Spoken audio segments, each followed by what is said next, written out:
Assalamualaikum warahmatullahi wabarakatuh. Bismillahirrahmanirrahim.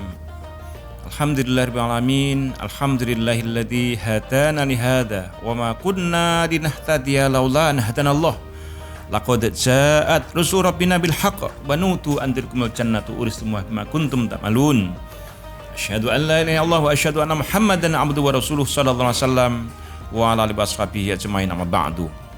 Ma'asyiral muslimin rahimakumullah. Alhamdulillah kita bisa berjumpa kembali dalam tausiah Ramadan. Dalam tausiah Ramadan kali ini Bapak Ibu sekalian, kita masih melanjutkan seri untuk hal-hal yang disunahkan dalam bulan Ramadan ya. Untuk ini seri yang keempat ya.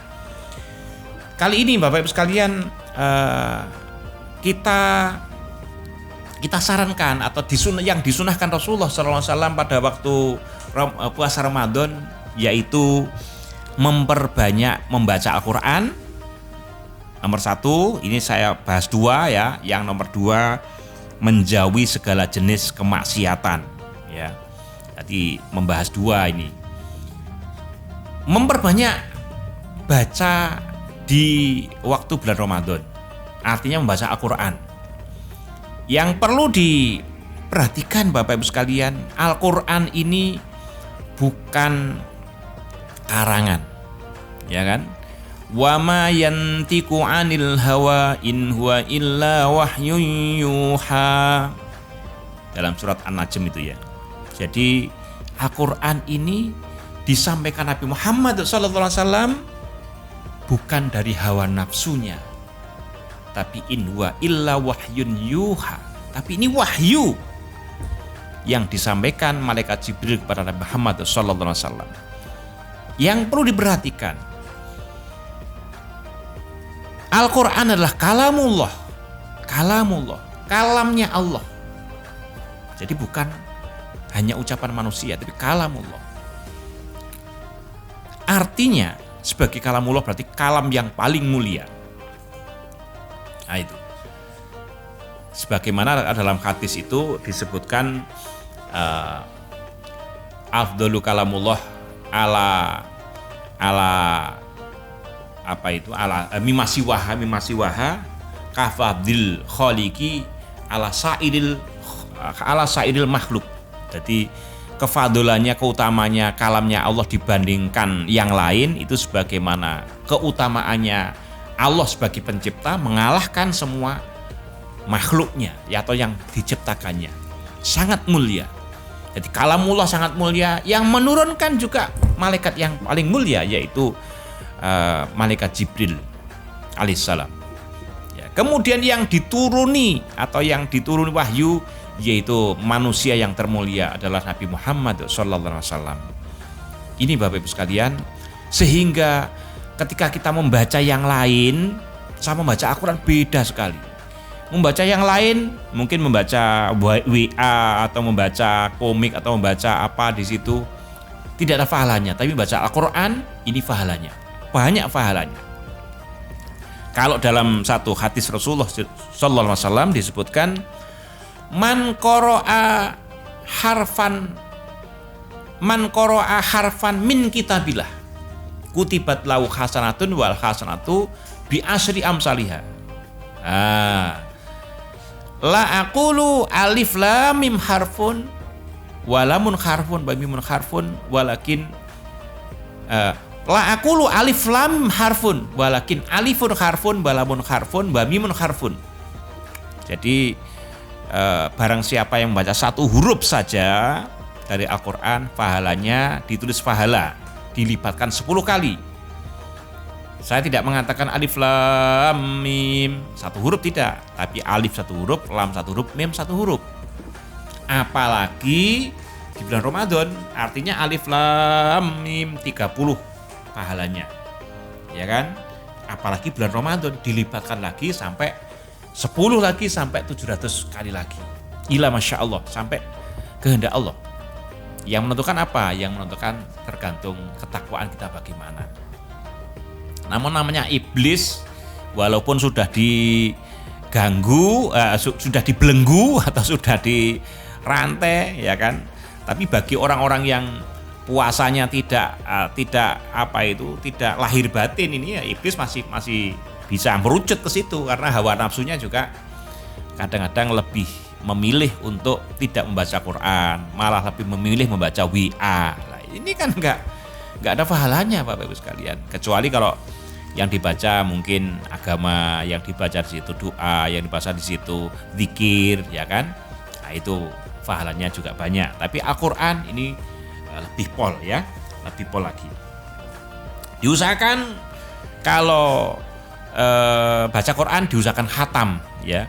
Sebetulnya mudah rumusnya mudah. Ketika mau sholat dua halaman atau 1 lembar. Nanti setelah sholat 1 lembar. Ketika sholat 5 kali berarti sudah 10 lembar, 1 juz. Nah, 30 hari sudah khatam Bapak Ibu sekalian, ya kan? Kemudian puasa dan bacaan Quran ini juga memberi syafaat Bapak Ibu sekalian, ya kan?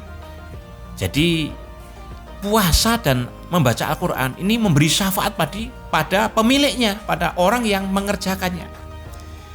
Sabda Rasulullah SAW disebutkan dalam Rawah Ahmad, As-siyamu wal Qur'anu yashfa'ani lil abdi yaumal qiyamah. Ya. Yaqulu as-siyam ay rabbi mana'tuhu at-ta'am wa syahwat bin nahar fasyafi'ni fih. Wa yaqulu Qur'an mana'tu naum bil lail fasyafi'ni fih. Rawah Ahmad. Jadi Al-Qur'an dan puasa dan baca Al-Qur'an itu memberi syafaat pada orang yang mengerjakannya. Ketika nanti di hari kiamat, puasa itu laporan pada Allah.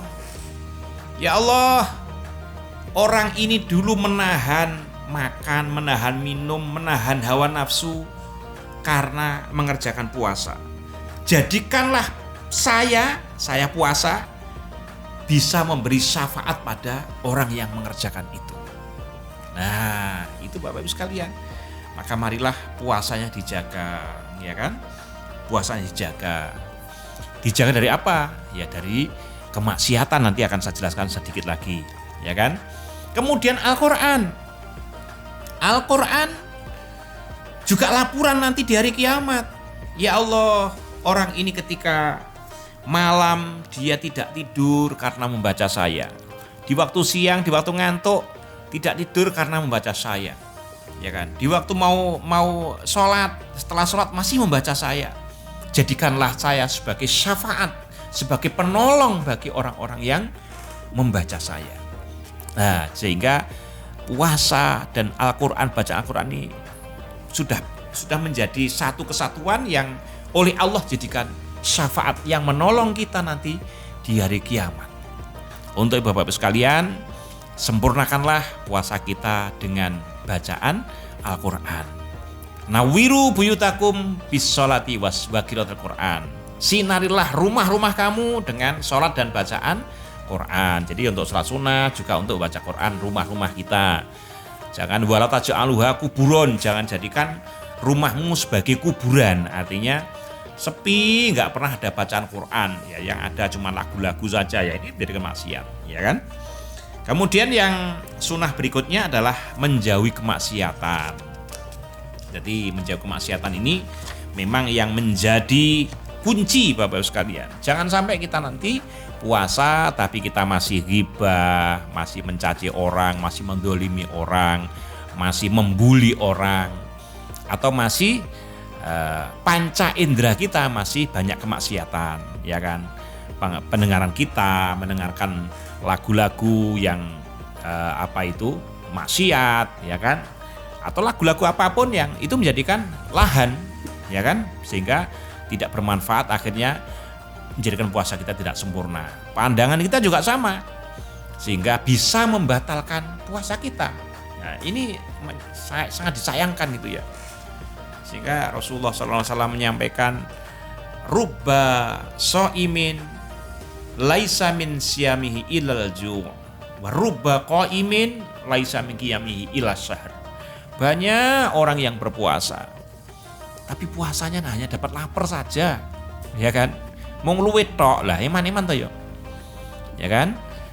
Wa rubba qaimin laisa min qiyami illa syahr. Banyak orang yang malam itu tarawih, kadang malam masih tahajud juga, tapi tarawihnya, tahajudnya ya hanya ngantuk saja, hanya kariban saja.